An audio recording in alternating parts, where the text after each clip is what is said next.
I'm David Suchet, and I'm on a journey around the Mediterranean, following in the footsteps of a man who 2,000 years ago traveled more than 10,000 miles around the Roman world on foot, and many, many more by sea.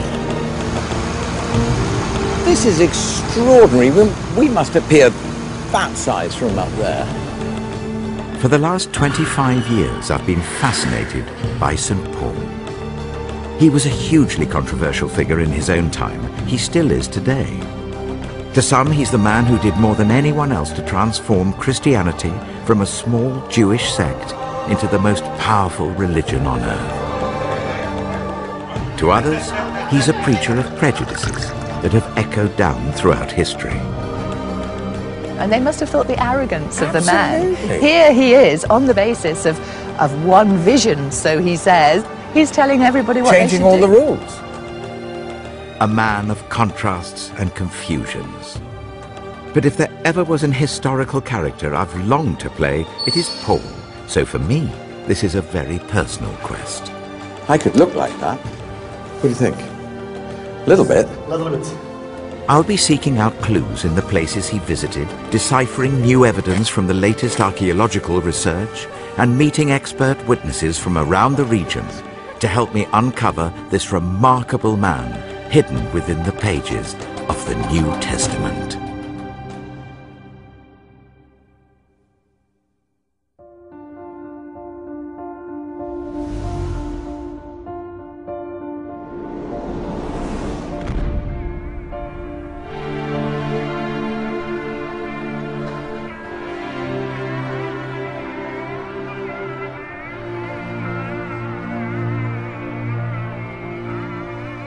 Every year, millions of visitors from all over the world make pilgrimages here to the Church of the Holy Sepulchre in Jerusalem, to what they believe is the site of the crucifixion and resurrection of Jesus.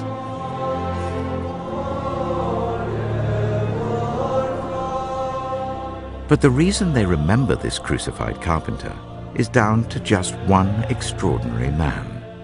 We know him as St. Paul.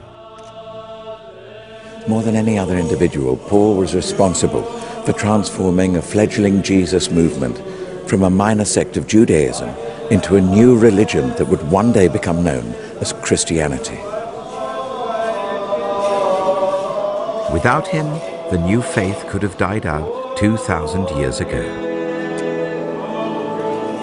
Paul was Christianity's first international ambassador, taking the story of Jesus out to the pagan world, sowing the seeds of a new idea that would sweep through the Roman Empire and change the course of Western civilization. Paul's story is told in the New Testament book of Acts and preserved in a remarkable series of his own letters written to small communities of believers scattered around the Roman world. It was one of these letters that I read when I was filming in America about 25 years ago now. I read it in a hotel room. It was addressed simply to the Romans. Even after 2,000 years, the extraordinary passion of Paul's words leap from the page. The hour has come for you to wake from your slumber, because our salvation is nearer now than we first believed. The night is nearly over. The day is almost here. Paul's letter to the small Christian community in Rome inspired and fashioned my own faith. I became fascinated by him. As an actor, I actually felt I would like to play him. What sort of man was he? What gave him this power? How did he actually change Western thought? To understand this man, I need to get a sense of his world. My journey of discovery starts here, in Jerusalem, the spiritual home of the Jewish people.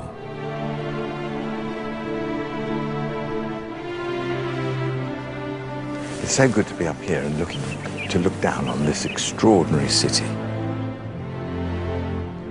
Today, Jerusalem is home to 3 of the world's major religions. For Jews, Christians, and Muslims, it's one of the most holy places on earth. I don't think you can ever forget when you're up here that this is possibly the most religious city in the world. But 2 millennia ago, Judaism and the strict requirements of Jewish law dominated this city and every aspect of Paul's early life.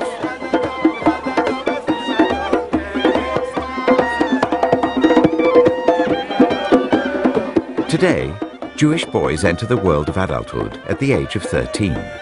From this point, they are considered responsible for their own actions under Jewish law. The dream of every boy and his parents is to have the bar mitzvah, his coming-of-age ceremony, here at the Western Wall, a remnant of the massive Jewish temple which stood here in Paul's time.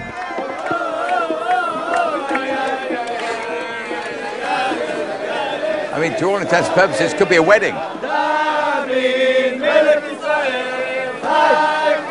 This is Paul's early life. This is what he longed for as a young boy. It's a rites of passage into the Jewish faith. Very important moment. And here comes their law, with all the sweets being thrown.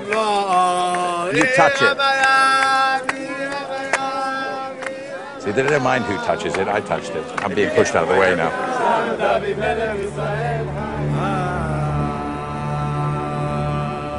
The Western, or Wailing Wall, is a reminder that in Paul's day the temple was the very heart and soul of the Jewish religion. To reach back to his time, I need to look beneath the surface of the modern city.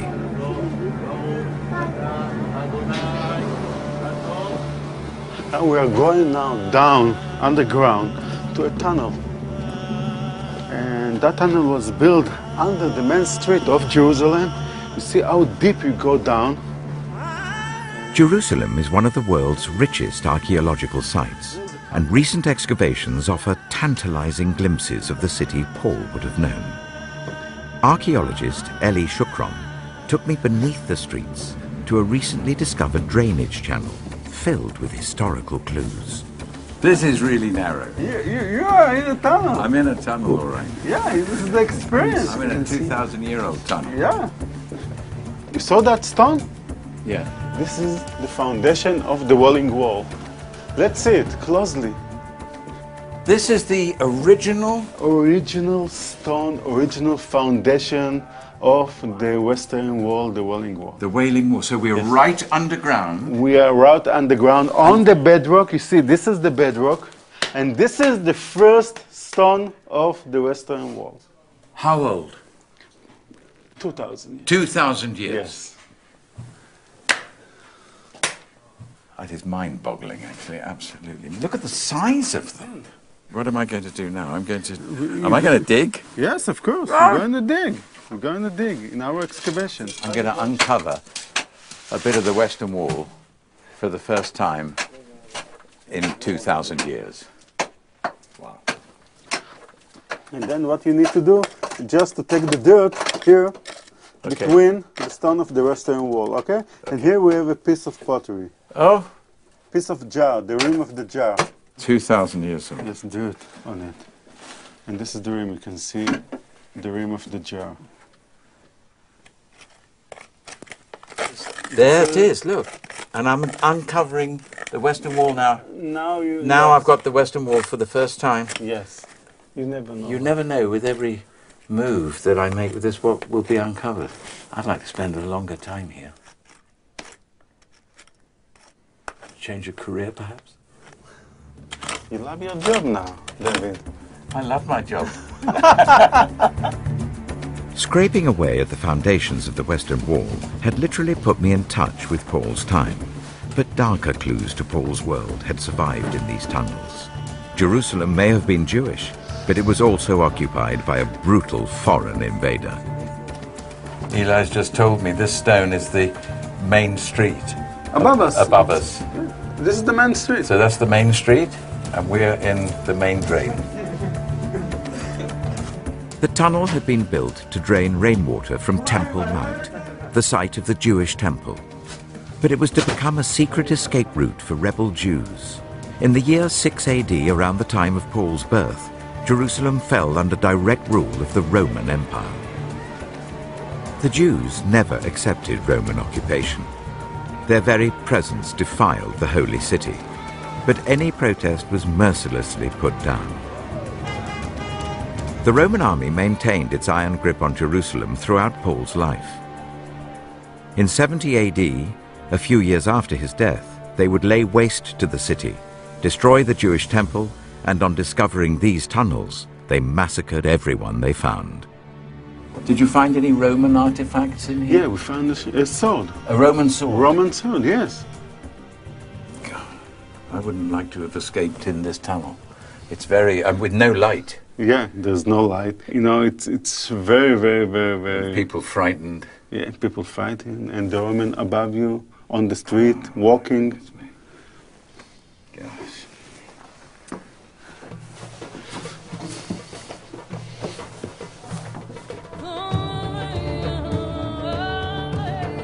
Paul spent his whole life under the dark shadow of Roman rule. I was keen to discover how that influenced the man and his beliefs.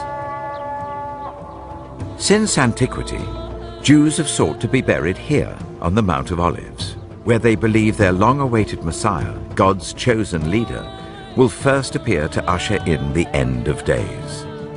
A new era, free of war and strife. By being buried here, they hope to be among the first to be resurrected from the dead. It was a good place to meet Jewish historian Danny Schwartz. But on the side, members of the family added the names of the members of the family who were killed in Auschwitz. Oh, my goodness. Including the son of the person who is buried here, and the grandson, and the wife of the grandson. Jews like Paul believed themselves to be a chosen people, their history and destiny controlled by God. But now Rome, not God, appeared to be in charge. For many, the end of days, when God would send his Messiah to liberate them, could not come soon enough. Did they ever think that it might be the beginning of the end times? They probably did. The Roman occupation pushed people into something of an apocalyptic mood, that the time is going to have to come very soon. Very soon. When this is going to work out. God can't sit back idly and let everything like this be trampled. Jerusalem was in political and religious turmoil. How should Jews respond to the Roman occupation? Competing groups fought for control of Jewish hearts and minds. Some preached armed resistance, others that only God could decide when Roman rule should end. Paul, at that time still known by his Jewish name Saul, chose to join the Pharisees, a strictly Jewish sect who believed that the end of days could be brought forward in time by rigid observance of the Jewish law. Paul was Jewish, but we're told also that he held Roman citizenship, and that he'd spent his childhood not in Jerusalem, but in Tarsus, that's in modern-day Turkey. Could a confused sense of belonging help explain Paul's personality? One of the world's leading authorities on Paul is Father Jerome Murphy O'Connor. He had a surprising theory about how Paul came by his Roman citizenship and how it had affected him. He was, I believe, the son of slaves. I think he became a Roman citizen when his parents were set free. No one kept a slave into his 40s. It was non-productive economically. And the children of slaves of a Roman citizen automatically became a Roman citizen on being set free. The Book of Acts claims Paul left Tarsus for Jerusalem. Paul came to Jerusalem, I believe, about the age of 20. He was a Jew looking for his roots. When he came to Jerusalem and became a Pharisee, the law became the focal point of his life. Perhaps becoming a Pharisee answered some need in Paul to belong, and he threw himself into a zealous defense of the Jewish law. But then, around 32 AD, a radical